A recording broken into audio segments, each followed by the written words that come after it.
সুন্দরবনের দৈত্য ব্রিজ নিয়ে অনেক রহস্যময় কাহিনী প্রচলিত আছে।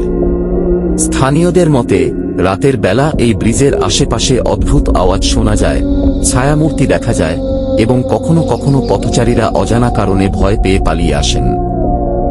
লোককাহিনী ও ভৌতিক গল্প, ভুতুড়ে উপস্থিতি। অনেকের বিশ্বাস এই ব্রিজের নিচে বা আশেপাশে অতৃপ্ত আত্মারা ঘুরে বেড়ায়, যারা বিভিন্ন সময়ে পথচারীদের সামনে হঠাৎ হাজির হয়।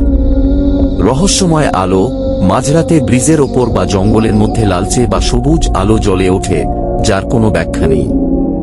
অদৃশ্য কণ্ঠস্বর, স্থানীয় জেলেরা ও কাঠুরিয়ারা দাবি করেন গভীর রাতে কেউ তাদের নাম ধরে ডাকে, কিন্তু আশেপাশে কাউকে পাওয়া যায় না।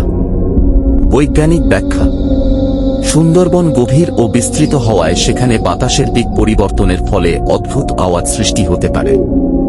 রাতে বিভিন্ন বন্যপ্রাণীর চোখের প্রতিফলন বা প্রাকৃতিক ফসফোরেসেন্স কোনো রহস্যময় আলো তৈরি করতে পারে। মনস্তাত্ত্বিক কারণেও ভয় পেলে অনেক সময় বিভ্রম দেখা দিতে পারে।